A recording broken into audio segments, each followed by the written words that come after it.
you want me to put the little thing in here?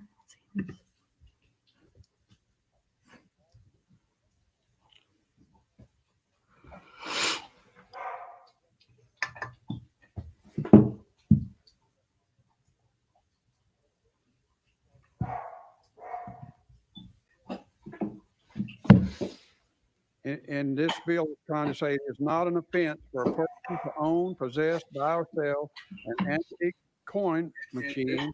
An antique means over 25 years old. I'm hearing feedback. Are you hearing feedback? It's not used for gambling purposes. Any person. No, I'm not. Okay. So I muted that for a second. They're not talking about the permitless carry bill yet. Right. I just want to kind of tell people what we're doing here as they find this. We are going to be live streaming the subcommittee right now that is talking about the permitless carry bill, and there's a protester bill too. Mm-hmm. And we are going to be commenting on it. We're going to listen to it. You guys can comment. Actually, right before we came on here, Clay Doggett said that they may not take a vote on it today because there are so many people that are going to testify on it. So that is just something that people should know, that we may not see actually even a vote on this bill today. But let's go ahead and listen in for a minute. We may come in and out. We can see your comments. We may come in and out in terms of commenting on it, but let's just go ahead and give a taste of what's going on there right now. So these antique and let us know in the comments if you can hear us. Is there a distinction in the bill for electronic versus electrified or non-electrified? I think it's just an antique older than 25 years. Okay. That's all I have. So this bill. Today, I have a constituent of mine, Rick Akers, called me a couple of years ago. And I don't know what they're talking about here. Let me look up the I'm not sure. calendar here. You mean to I can pull it up as well. Out to view his slot machines and something exciting. Oh, okay, right. This You're gambling a bill. little loud on your microphone. Am I? Okay, let me turn it. See if I can turn it down. And swap and sell antique gambling machines without breaking the law. So I'm proud to represent one of my constituents today. Very good. Any other questions for the sponsor? We've got some that are here to testify on this. Representative Hardaway, do you have a question? Sir, I'll wait until the testimony is over. Okay, thank you. Okay, so this is about gambling, Objection, we'll go out of authorizes session the here ownership, from, possession, and sale of antique our gambling machines. So without- I feel like we're okay if maybe we tune out of that for 1 second. We won't tune out all the way. You can still hear it a little bit. That's Clay Doggett. He's the chair of the Criminal Justice Subcommittee. He's out of Lawrenceburg. We'll go out of session. This is the roster of people that are on this subcommittee, Armistead, so you guys can see it. Listed to speak.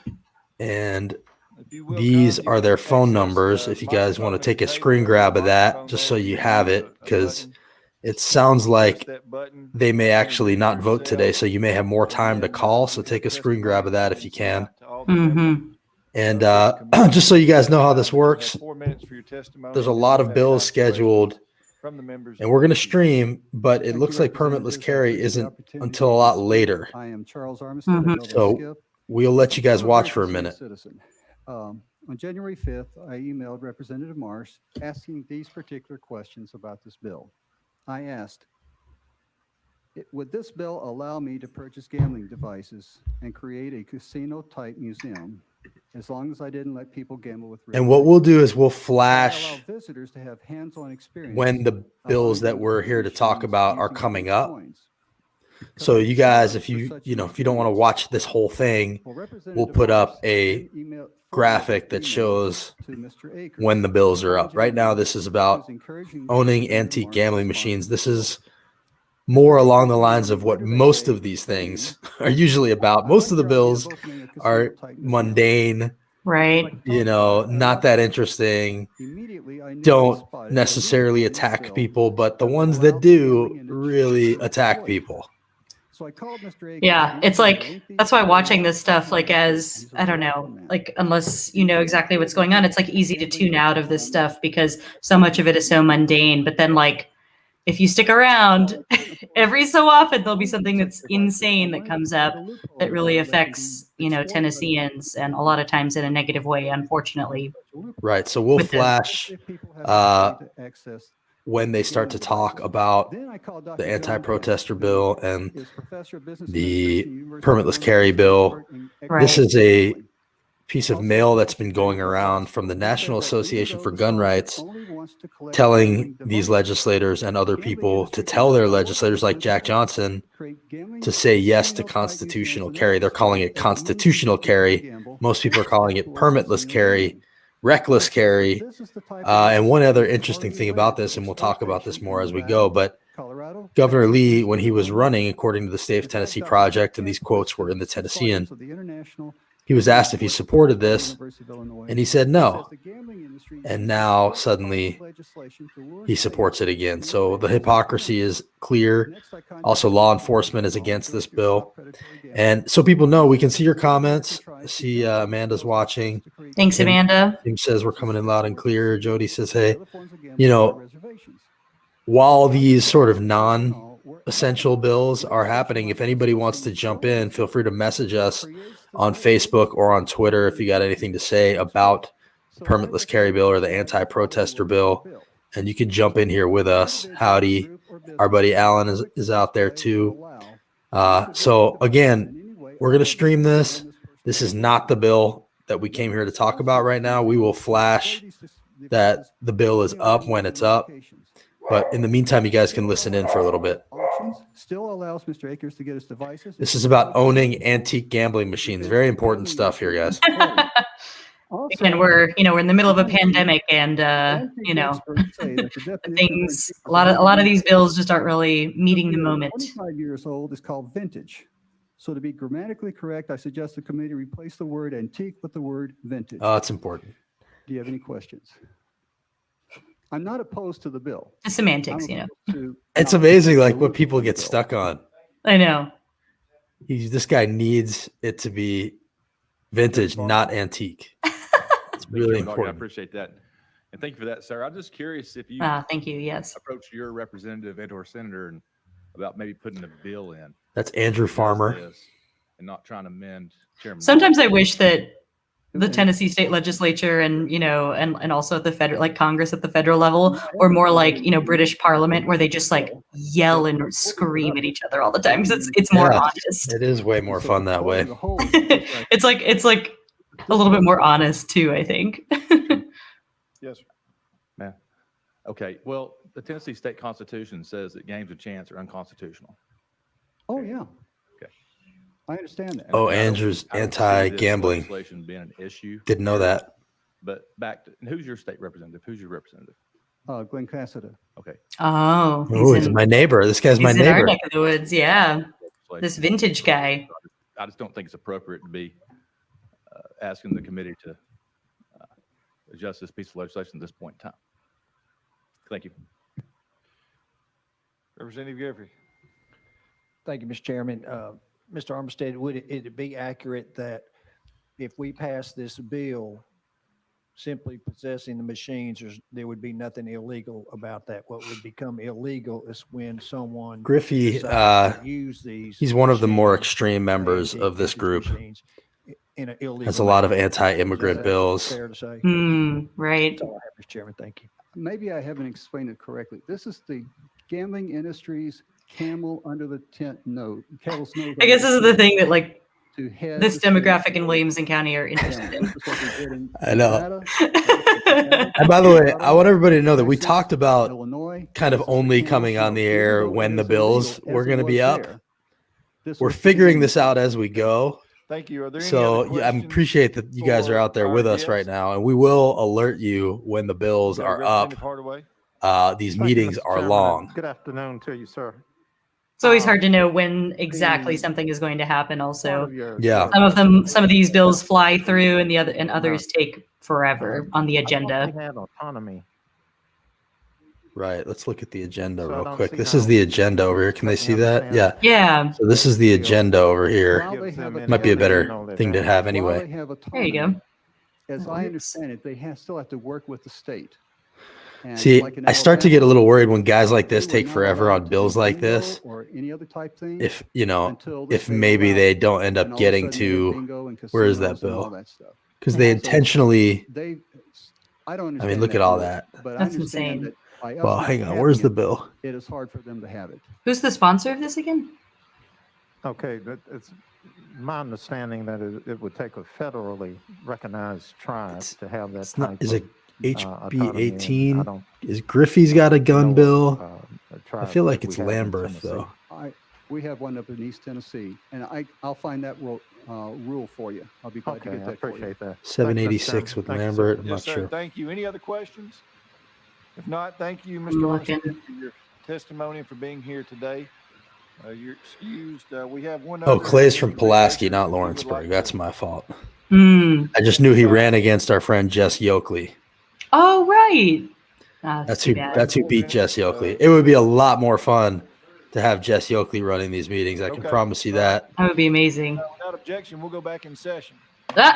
Well, they gamble with our tax dollars all the time. So. That's right. Seeing none, we are now voting on House Bill 52. They're voting. All right, we're gonna get one done For here. all those in There you favor, go. say Check one off the aye. list. Opposed, say no. The ayes have it. Bill Not moves a very on to full- scientific method of counting right there. The GOP supermajority, you know, they can just Yeah. kind of, They do whatever they want. they can just go for it. The next one, it says, as introduced, limits the punishment a jury can consider All right, for a members, we are going defendant to, convicted jump of ahead first-degree here murder for a moment. We're going to go out of committed order. against certain persons Pick up engaged in the performance of Number official 9, duties item to number 9 death on your calendar, which is House Bill 22. or imprisonment of life without Representative possibility Gillespie. of parole. So it's ramping it up. Let's see. Yes, so it limits it to a lot. Hmm. It's interesting. I mean, obviously, violent crime is a horrible thing, but it's interesting how many of these bills, like, Have just death in every them. day, are like, you know, ramping up criminalization in one way or another. Like, they Yep. happen all the time. Chairman, thank you, Committee. This is House Bill 22. Basically, what it does is it increases the penalties for drag racing on city streets. Oh, this is drag racing. From a Okay. Class B misdemeanor Drag to a racing. Class A misdemeanor. Right. And, Yeah, this is it. Yeah, ramping up I'll criminalization in this way for drag racing. And I welcome any questions you'll have, but that's pretty much the gist of it. They just like inch up year by year. For Leader Lamberth, you're recognized.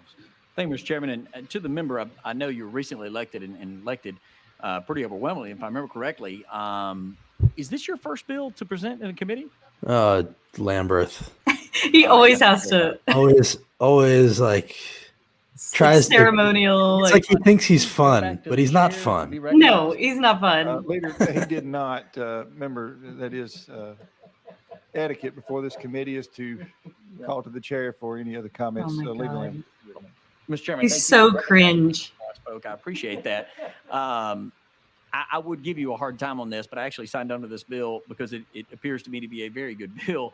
And I Well, know this is a Lamberth big loves issue in the anything that district. raises the So I penalties for would joke anything. with you quite a bit. Yes, You have a hard yeah. time with your first bill, but I'm precluding from doing so. What Lamberth It never does appear mentions to is that he remedy gets an money issue in from Memphis Core that has become Civic very and, dangerous. So I appreciate private you bringing the bill. prisons. I do hope you have a bill at some juncture that we can give you an extraordinarily is hard a time very on, good and point. it is an honor to serve with you, Representative Gillespie. Those are my comments, Mr. Chairman. Thank you. Representative Hardaway.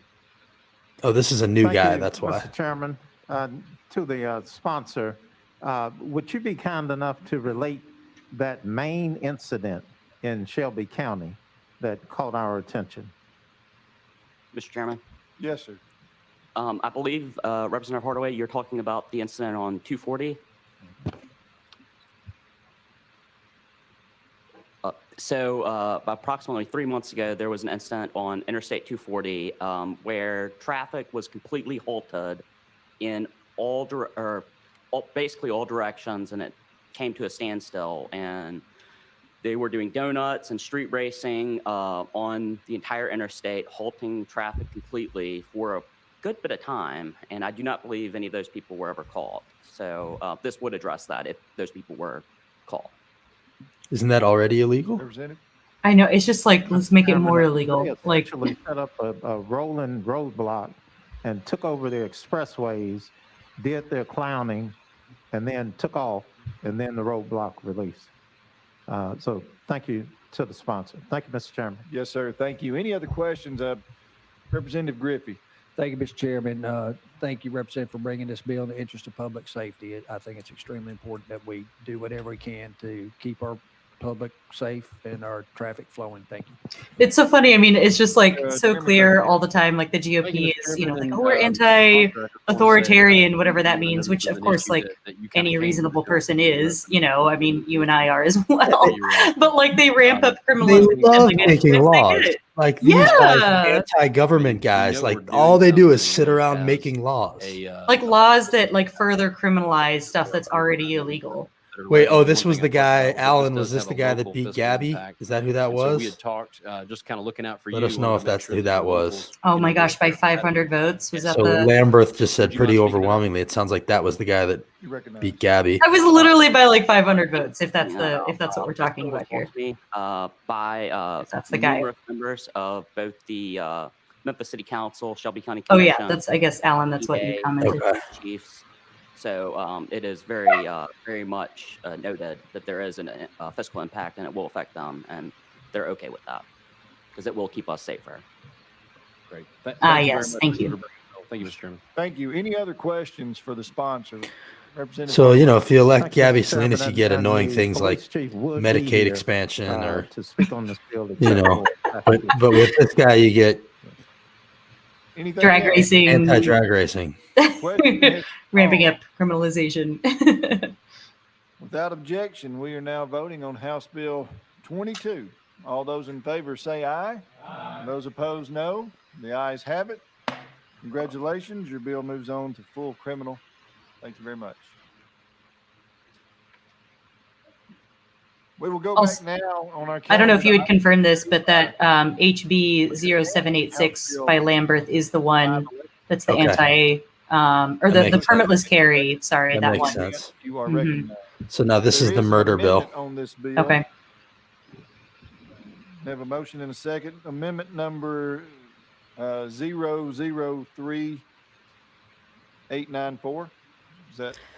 And by the way, for the people that are watching, this is sort of an experiment that we're doing, just to Thank you for see if it recognizing works. Mr. And so far, it Chairman, actually and, seems to and work. To the sponsor, Mhm. thank you for your Members, this we and- weren't and even I will sure we allow could the sponsor, stream I like will say this, is but a friendly- It's working. It's working. like functional, technically working. Get within the It's captions. technically People working. commenting We have- along with we us. have an error in That's code good, right it's now. good. Code Make it a little more instructs accessible, whoever demands Yeah. a judge state the A jury little shall highlight it a little bit more. And again, if you guys want to jump in, shall not be message us for the eligible link. You can parole hop in. consideration until the Please defendant do. has served at least Be happy to talk 25 to you if full you have any calendar years of the thoughts. sentence.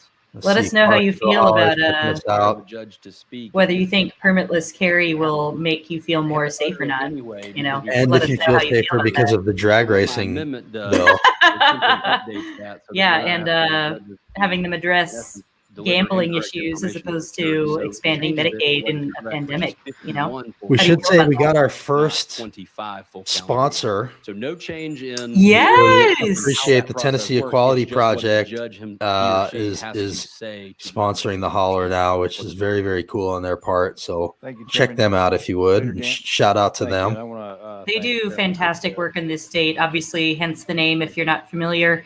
They work to advance LGBTQ rights here in Tennessee. Yes. And they do a lot of really incredible work in rural areas. I mean, I just can't speak highly enough about them. If you can also throw them some support. Speaking as an LGBT person myself, like I'm super grateful for the work that they do here. It makes me feel more at home and definitely a lot safer, and they're helping folks that really need it. So definitely support them if you can.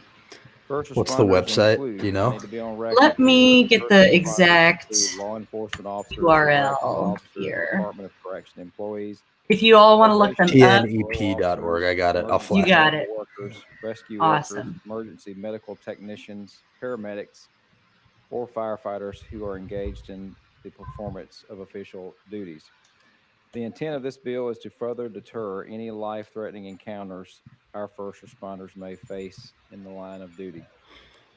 With the rise of TNEP.org across the is the country, Equality we want to Project. continue to provide our first responders with the safest environment possible in an I already was reading about what the issues, like the number, a list of like the top issues for people who identify as Republicans these days. And the right beneath being concerned about illegal immigration, that's like the top issue. The second issue right below that, which like the vast majority of Republicans are really concerned about, this their second most important issue, is how they think that the country doesn't properly support law enforcement. That's like the number 2 issue for Republicans right now. This bill, by the way, is about that. Yeah. That's cool, Beth. It's been brought She to used my to be on that's board. awesome. She's watching. Very cool. that the firefighters in the last So this bill apparently is 5 years heightening have come the under attack. penalties with if you do false something calls, to, if and you then kill a they're first responder. using some high-powered powder and canisters and all kinds of things to try to harm them. And so it is truly a need for all our first responders, but thank you for including those firemen. Thank you. Thank you. Any other questions for our sponsor? Representative Hardaway. Thank you, Mr. Chairman. And I'm certainly with you on the sentiment. Does anybody know who Sean Penn is? I know who Or Sean not Sean Penn, Chris Penn. Penn. Chris Penn. Oh, Sean no. Penn's brother. I Clay Doggett reminds me a lot of Sean Penn's brother, Chris, who has passed away. Was but he an actor as looks a well? lot- Or? You know who he is? Have you ever seen Footloose? Yeah, wait, who is he in He's the Footloose? friend in Footloose. I've got No way, I never knew that. I'm gonna find it. Come on, this is boring enough that I feel like I'm within my rights to do this. We can riff a little bit. Some type of credit. A little that reads. tidbit about my past. I actually used to do like, music and stuff like that. And in high school, I played a role in Footloose, like the musical, which was fun. Back in the day. Oh, you did? Yeah, it was in high school. It was fun though. I don't know whether the sponsor would want legal to respond to that, or if the sponsor wants to. Mr. Chairman, we can yield the legal, but to my knowledge, there is no other option. Okay. So this is Chris Penn and Footloose. We'll go out of session here, recognize. legal That's services, look at Doggett, to answer and then some here's questions. Chris Penn. Oh, you're so right. Oh, he passed away. That's really Yeah, sad. yeah. Elizabeth and Sonia Legal Services. the R.I.P. sponsors Chris are Penn. That's kind of Parole. uncanny. Now you're never gonna be able to There look is at no Clay chance Doggett for the same, y'all. Thank you. It's all I can think about when I see him. we And by the way, Clay Doggett, every go time he back sees in me, he like session tries to to ask me take a about the legal Amazing Race and stuff. Like Mr. Chairman, he's like trying to make me his buddy, and I like see it. It kind of works a little, Yeah. you know. Like I'm a little bit a sucker for it. And I'm like, no, we're still coming for No, you, let me Clay. ask you about the crazy shit you're doing. We're still coming for you, Jerry Clay. Sexton. Yeah. He sort of flies under the radar. Yeah, you can never unsee I that. can never Jerry Sexton. see. You may have already answered this question and kind of followed Oh, here's Jerry Our Sexton. favorite. the previous question. Jerry How Sexton. is this He's going to tie it back to abortion somehow. from any other murder? What distinguishes it from just a regular individual? All right, hang on. Well, the code actually. Oh, sorry, my dog's getting antsy. That's okay. Because they've got actually that in the code, and they can read the disparity. Is it? I saved the clip of. I guess I don't need to play it, but I have a clip of Jerry Sexton when we asked him about David Byrd, and he said, "We all make mistakes." I mean, you could play it. Can I play it? You could play it. And this You could mute this one and throw in the other one. Hang on, real quick, while you guys are here. This is one of the craziest ones I think that you've gotten.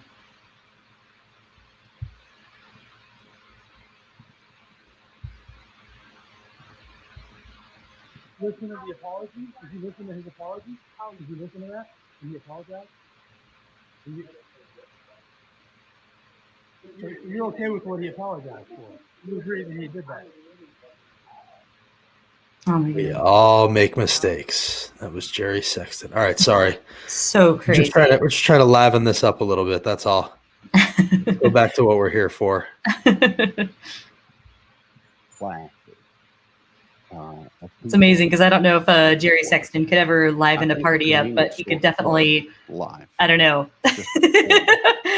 get you riled up with some of the things he says.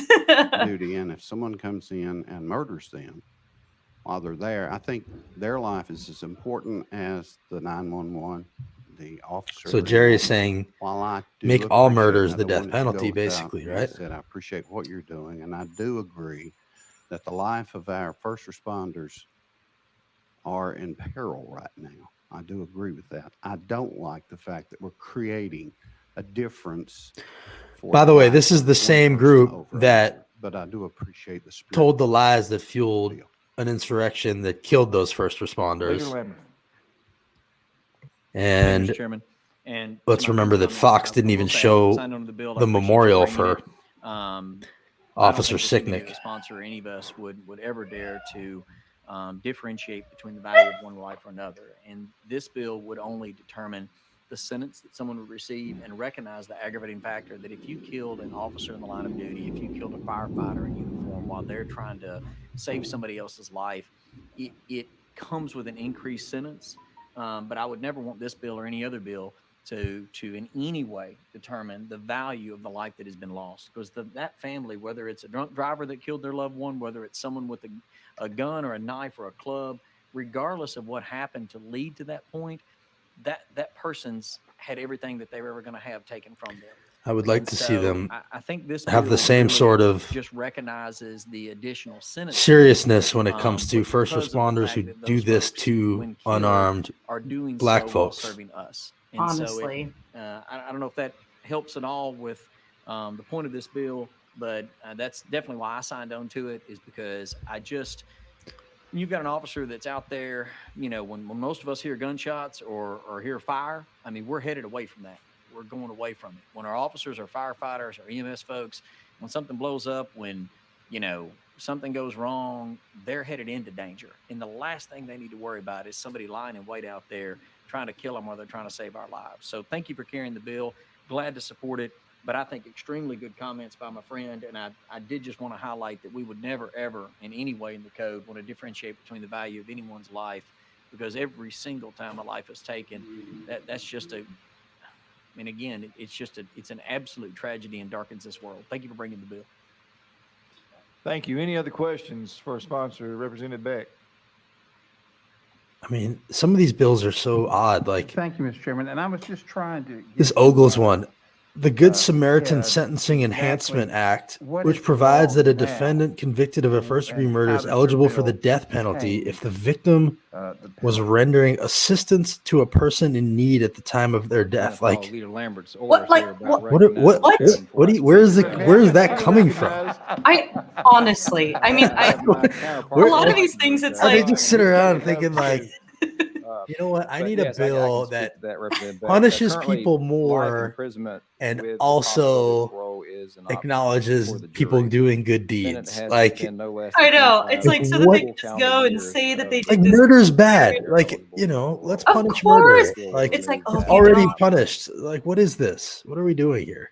I feel like it's got to be just sort of like an easy thing for them, where it's like, let's ramp up criminalization for this thing I think he that just we all know is bad. Like, He just wants to be able to go back to like the Williamson Yes. County meetings and being like, I got my Good Samaritan Sentencing Enhancement Act passed, and then just not even really go into what that is. But it They're sounds like, great. oh, that's a great name. That's a great title. Instead of like name. helping the most possible people by Good expanding Samaritan. Medicaid or funding our By the way, education system. By the way, the way it's written, Good Samaritan Sentencing Enhancement, it sounds like he's punishing Good Samaritans. So, Ogles might want to take a look at the name of that one. But like I said, current life imprisonment with the possibility of parole is an That's our neighbor down here. Yes. Oh, I got you. Oh, yes, Chairman. I've got you. Exactly, Amanda. Imprisonment Amanda says their lives are in peril. Yeah, so they care so much about first responders that they're actually going to turn around and pass permitless carry, even though first responders don't want it. So the hypocrisy is never ending. Like, it's like the bill just basically is like, any jabroni can think that they're a cop now. Like, cool. It's like living out their, I don't know, childhood dreams by carrying a gun everywhere and thinking they're a vigilante. Any other questions for our sponsor? Question Without has been any called. oversight, basically. Without objection, Like when you sit through these meetings, you're we'll be like, voting on House Bill like maybe, 511 as amended. like All I wonder those if in favor Alan's say out there aye. going, yeah, I Aye. kind of Those maybe didn't opposed need say to no. go run for office and sit The through ayes this have it. stuff. Alan, Alan, is this as exciting as you expected it to wish be? to be recorded We as need an more open. Allens in office, though. That's true. That's true. Next item on our calendar, item number 3. We'd House have Bill less of this nonsense if we 512 had more by Leader Allens in Gant. office. Allens and Motion Gabbies. and a second, Leader Gant, you are recognized. Thank you, Mr. Chairman and committee. This is very similar to the previous bill. See, this is why all this It stuff, allows a defendant to be sentenced to life you know, without parole if like we're found streaming guilty this whole of thing, attempted obviously, and first-degree murder of a we're first trying this responder. out. You know, I First think next responders time include law probably we'll want to enforcement jump on when the bill's officers, coming. correctional officers, Department of If we Corrections can, sometimes we employees, can't do that. We probation don't know when officers, it's coming. emergency medical workers, rescue workers, But because emergency it's medical so technicians, boring and paramedics, dry, or firefighters who are they engaged in get away with performance this of stuff official more. Like, duties. This if bill there was does more not fanfare, more people automatically would give be the paying defendant attention. life without parole. Yeah. You know, it's the This bill dryness of it simply that gives them adds it to cover. the list of possible. I think that's a really good point. I mean, if I didn't work for the Hall, or if I wasn't doing this for a living, like, I mean, I'd watch it sometimes, but I would probably miss a lot. Like, It's also why like the holler exists. It's like we want to try to pull the clips out so they don't have to. To the Now sponsor, think about so how many man hours and woman hours I are can appreciate this lost bill. by, And I wish the last you one, know, if everybody had to that sit around and same, watch this option. 3-hour meeting. You know, we're But, trying to save everyone I'll be time. supporting this. right. I mean, you know, before I Any started other working comments here, or it definitely questions saved for me a the lot of time. That's for sure. Yeah. We have one here, Representative Beck. Oh, there's a witness for Thank this you, now. Mr. Chairman. And Leader Gant, reading, again, I apologize. For This not is Bill reading Beck. this He's a prior Democrat. today. Reading this only takes effect during participating in a riot, Deborah Moody's not wearing a mask. which creates a offense. Is that? Am I reading that correctly? No, sir. As you can all probably hear, my dog is getting antsy, so we're gonna hold her for a while. List of possible sentences, life without parole. That's because I'm reading the wrong one. I apologize. Oh boy. Thank you very much. Oh, Bill. Any other questions? You for owe our us all 3 minutes sponsor? Question has been called. of our lives. Without objection, we are now voting on House Bill 5. Yeah, that's pretty much the All purpose, those Teresa. in favor say aye. Those opposed, no. Or excuse me, I'm sorry. Let's do a rewind on that. It's 512, House Bill 512. We are voting on House Bill 512. All those in favor say aye. They're all voting Those for it opposed, anyway. They're like, no. yeah, whatever it Just like, is. Ayes have it. Who cares? Just get Just over this laws. bill. It's just Next our item on legal the calendar, system. number Who 4, cares? House Bill 513 by Leader Gant. Thank you, Chairman and committee. We need a motion in a second. Oh, this is the protester All bill. right, we have Okay, a here we motion. go. Oh, okay, there we go. Here we go, y'all. Okay. Mr. Chairman and Let's committee. go. Under Section 1, this bill, what it does, it increases the penalty of obstructing a highway or other passageway to a Class E felony and a mandatory fine of $3,000. Currently, which is a Class B or a Class C misdemeanor. Under Section 2, this bill creates criminal immunity from prosecution for any drivers who are exercising, and I reemphasize, due caution, who unintentionally cause injury or death to a person illegally obstructing a roadway. So you can hit a protester. That's what that Under means. Section 3 of this bill, it creates a Class A misdemeanor for a person who throws an object at another. The key here is with the intent of harming the other person while participating in a riot. Section 3 creates a Class E felony for a person who throws an object at another person that actually causes bodily injury while participating. So this is the Justin Jones bill, basically. Section 4 creates a Class A misdemeanor for a person while participating in a riot who intentionally intimidates or harasses an individual in a public place who is not participating in the riot. Are they going to talk about all the cops that Contrast, rammed into harass means protesters to over the summer? engage in conduct Right. directed at a specific person which causes substantial emotional distress to that person and serves no legitimate purpose. Intimidate under this legislation means to frighten or threaten a person for the purpose of coercing the person to take some action. Mr. Chairman, I'll turn it back to you. So here we go. So this is Thank again you, Leader Gant. makes Are there it any questions for our sponsor, Representative? less of a penalty Thank you, to Chairman. hit and, protesters. Thank you, Leader, for Right. bringing this bill. I know there was a number of us upset with the events that we saw on TV regarding individuals who were illegally blocking traffic and On TV, the banging protesters on here were cars and peaceful. destroying vehicles while people were in it and simply trying to get home to their loved ones or get to their job or something like that. My question is this: if a person is caught in one of these illegal protest or riots and obstructing traffic, and the individuals that are rioting, if they start destroying the vehicle and breaking glass and putting the individuals inside the vehicle in fear for their life, and the driver feels like their only option is simply to move the vehicle through this crowd in order to get away or else risk personal bodily injury, would you feel that that would be unintentionally causing injury or death if one of the rioters were injured while someone was trying to flee this life-threatening situation? The way he framed that. Get away with So hitting a obviously I can't protester. make that Yeah, determination. We don't exactly. have an exact situation. By the way, but let's our remember that this has investigation of happened That accident would pursue Many that times over the to make summer. sure that that is And it was fully like investigated, blatant. determine that. But I want to go back to the language that's in the bill, that it says who is exercising due caution. Due caution. How And vague. That would be up to the determination of that. It's just giving cover, like reveal the way whether they're that talking person about it. used that due caution or not.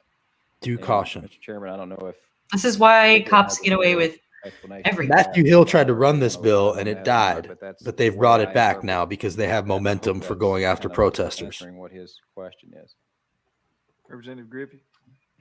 It does in part, but my concern is this: the language is somewhat non-specific. Yeah, it's very unspecific. Personally, the language is a little bit stronger, that maybe add a provision if someone is simply trying to flee this situation to avoid the life-threatening situation, and they happen to injure somebody in the course of fleeing, as long as they're not trying to intentionally injure somebody, that they would have immunity from criminal prosecution. I think that's, it's almost a flight self-defense. You're not trying to fight with somebody. Right. So but you're trying Griffey get wants to make it away even and easier. retreat and not become a victim. And I think those persons deserve protection from criminal prosecution. Wow. That's insane. That is insane. Problematic prosecutions regarding protesting and rioting in the past, and that's very troubling for me. I think everyone needs to insist that the rule of law is upheld. We protect the innocent and prosecute the guilty. So thank you, Mr. Chairman. Thank you, Leader, for bringing this bill. Thank you, Leader Lamberth. Thank you. And again, Leader Gant, thank you for bringing the bill as well. And obviously my co-sponsor support it. I mean, it does make it clear that you have this immunity if you unintentionally cause harm to someone else. I mean, if you're intentionally trying to cause harm, this bill won't cover you. I mean, that's not what we're trying to do. Right. Doesn't even matter. That makes us feel so much better, What a William. person would do in that circumstance. Like literally every time it's going to be the cop didn't, it wasn't on trying to harm purpose. somebody else, it just simply wouldn't apply. Is that fair enough? It simply That's wouldn't correct. apply, And of legal course. has combed through this, and this is the best language I think that we've. Again, this is giving more power to authority, like Says every who single is one of their bills. exercising due care. So. Thank you. Any other questions? Representative Beck? Thank you, Mr. Chairman. It's relinquishing citizen Again, power. thank you Like, for bringing that after watching those horrifying riots in Washington this last month, I would hate for that to happen at our Capitol. So I appreciate you bringing this. So hopefully it There you will go. not. Thank you. What?